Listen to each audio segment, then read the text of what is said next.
பள்ளி நினைவுகள் அப்படின்னு பேச ஆரம்பித்தோம் அப்படின்னா அதை பற்றி நம்ம பேசிக்கிட்டே போகலாம். அதுலேயும் நம்ம இந்த எக்ஸாம் டைமில் நடக்கிற சின்ன சின்ன விஷயங்கள்லாம் நம்மளுக்கு ரொம்பவும் அழகாக இருக்குங்க. நம்மள நிறைய பேர் இப்போ எக்ஸாம் பேட் அப்படின்னு யூஸ் பண்ணுறத கடையில் போயிட்டு 50 ரூபாவோ 100 ரூபாவோ கொடுத்து அழகாக அந்த டிசைன், கார்ட்டூன் டிசைனோ பென்டன் டிசைனோ அந்த மாதிரி நிறைய டிசைனில் இப்போதைக்கு இப்போ இருக்க பசங்கள்லாம் வந்து வாங்குறாங்க.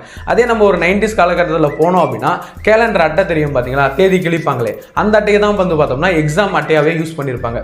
அதாவது ஒரு எக்ஸாம் பேடாகவே. அதுக்கே வந்து பார்த்தோம்னா பசங்க கூட பயங்கரமாக ஜாலியாக சண்டை போட்டுட்டு இருப்பாங்க. என்னன்னா இங்கே பார்த்தியா இந்த புது அட்டை சூப்பராக இருக்கா அப்படின்ட்டு இவங்க கேட்க, அவன் வந்து இதில் பார்த்தியா இந்த டிசைன் எனக்கு சூப்பராக இருக்குன்னு அவன் சொல்ல, அது ஒரு மாதிரி அழகான ஒரு நினைவுகள் அப்படின்னே சொல்லலாம். அதே போல் இப்போ இருக்க பசங்கள்லாம் நிறைய இந்த 50 100ன்னு சொல்லிட்டு எக்ஸாம் பேடை கொடுத்து வாங்குறாங்க. இப்போதைக்கு காலம் மாறத்துக்கு இது ஓகே, பட் இருந்தாலும் அந்த 90s நினைவுகள் அப்படின்னு எடுத்தோம் அப்படின்னா அது ரொம்ப அழகான ஒரு விஷயங்க. அதே போல் வந்து பார்த்தோம்னா இங்கு வந்து பார்த்தோம்னா நம்மள நிறைய பேர் இப்போ வந்து பார்த்தோம்னா பாட்டில்ஸில் வந்து வாங்கி வச்சுக்கிறோம், வீட்லேயுமே வச்சுக்கிறோம், இல்லை வெளியிலுமே போடுறோம். அதே 90s காலத்தில் போனோம்